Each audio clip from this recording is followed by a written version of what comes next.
LFP, ownership is different enough from NMC that generic Tesla advice sometimes misses what actually matters for your battery specifically. 5 things every LFP owner should be doing in 2026 that go beyond the basic charging rule everyone already knows. If you only know the 80% versus 100% distinction between LFP and NMC, this video covers the details that actually separate well-managed LFP batteries from poorly managed ones at high mileage. The first thing is completing your weekly calibration charge correctly, not just reaching 100% and unplugging. We covered the chemistry reason in a previous video, but it is worth restating because it remains the single most misunderstood LFP habit. LFP has a flat voltage curve, which means the battery management system can only get an accurate calibration reading at the very top and the very bottom of the charge range. Reaching 100% gives the system that top reference point. But the cell balancing process that actually completes the calibration takes time after the pack reaches full charge, typically 30 minutes to 2 hours, depending on how unbalanced the individual cells have become since the last calibration cycle. Charging to 100% and immediately unplugging gives you partial calibration at best. The practical fix is simple. Schedule your weekly full charge overnight.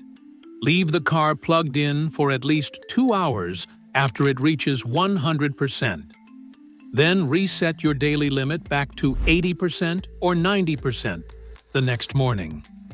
If you are only doing the first half of this habit, reaching 100% without staying plugged in afterward, you are not getting the full benefit, and your range estimate accuracy will drift more than it should over time. The second thing is precondition before every cold weather drive, not just before supercharging sessions. Most Tesla owners know that Tesla's navigation system automatically preconditions the battery when routing to a supercharger. Far fewer LFP owners realize that preconditioning matters just as much for regular daily driving in cold conditions, and LFP needs it more than NMC does. LFP chemistry loses a higher percentage of usable capacity in cold temperatures than NMC, which means the practical impact of skipping preconditioning is more noticeable on an LFP Tesla.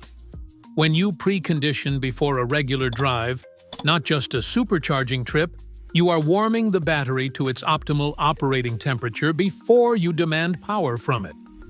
This reduces internal resistance, improves usable range in cold weather, and reduces the thermal stress on cells that occurs when you draw high current from a cold battery during acceleration. The easiest way to implement this is scheduling departure times in the Tesla app for your regular daily drives during winter months, not just for road trips. The car will begin warming the battery roughly 15 to 20 minutes before your scheduled departure time, using grid power while still plugged in rather than draining the battery itself to do the warming. If you do not want to schedule departure times, even a manual climate start from the app 10 to 15 minutes before you plan to leave accomplishes most of the same benefit. The point is, making preconditioning a routine habit for any cold weather drive, not an occasional step you only remember before long trips. The third thing is using a dedicated battery health tracking app, rather than relying on the dashboard range estimate. We have covered why the dashboard range estimate can be misleading for any Tesla owner, but the issue is particularly relevant for LFP because of the flat voltage curve problem discussed earlier. The estimate fluctuates based on recent driving efficiency and the accuracy of your last calibration cycle, which means 2 LFP owners with identical actual battery health could see meaningfully different range numbers depending entirely on when they last completed a proper calibration charge. Apps like Tessie and Stats for Tesla pull actual battery health data directly from the vehicle, rather than relying solely on the range estimate calculation. Several owners in this channel's comment sections have used these tools to identify that their apparent degradation was actually a calibration issue rather than real capacity loss. Checking your real battery health every few months through a dedicated tool, rather than guessing from the dashboard number, gives you an accurate trend line over time. That is the only reliable way to know whether your battery is aging normally or showing signs of an actual problem worth investigating. The cost for these tools is typically a few dollars per month, which is a small price for the clarity it provides on a car, where the battery represents thousands of dollars of the vehicle's total value. The fourth thing is understanding your realistic cold weather range loss expectation, so you are not caught off guard during your first winter with an LFP Tesla.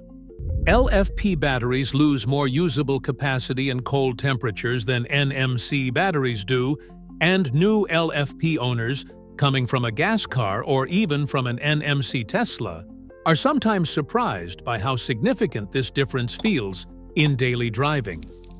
At temperatures below freezing, expect your real-world range to drop meaningfully more than the percentage drop you might have experienced on an NMC vehicle, even with good preconditioning habits. This is not a malfunction or a sign that something is wrong with your battery. It is the normal behavior of LFP chemistry in cold conditions. Knowing this in advance changes how you plan winter driving. Build in a larger buffer than you think you need for cold weather trips, especially if you are not preconditioning consistently. Charge to a higher percentage than usual before long winter drives, since the percentage-to-mile conversion is less favorable in cold conditions. And do not interpret a lower-than-expected winter range reading as battery degradation. Check your actual state of health through a dedicated tracking app rather than assuming the worst based on a single cold weather range reading, because the difference between calibration drift, normal cold weather behavior, and actual degradation can look similar on the surface but require very different responses. The fifth thing is keeping your software updated, specifically because of what recent updates have done for LFP charge curve and thermal management performance. We covered this in detail in the 2026 update video, but it remains one of the most overlooked habits among LFP owners. Tesla's 2026 software updates introduced predictive thermal management for supercharging that particularly benefits LFP owners in cold weather, since LFP's cold weather charging throttling was previously more aggressive under the older reactive thermal management approach. Owners running outdated software are missing charging speed improvements that have already been deployed to current software, and there is no action required beyond installing the update when it becomes available. Schedule your updates for overnight, when the car is parked and connected to Wi-Fi at home. Do not delay installation because you are uncertain about a feature change or because the update notification arrived at an inconvenient time. The battery management improvements embedded in these updates are protecting your specific chemistry in ways that are not always obvious from the update notes, which often emphasize new features rather than the underlying battery management refinements that matter most for long-term health. The bonus point addresses the single most common mistake new LFP owners make in their first month of ownership, and it sets a bad habit that can persist for years if nobody corrects it early. New LFP owners frequently apply the 80% daily charging rule they have heard associated with Tesla ownership in general, without realizing that the rule was developed specifically for NMC chemistry and does not apply to their car. They charge to 80% every day, never reach 100%, and their battery management system never gets the calibration data it needs.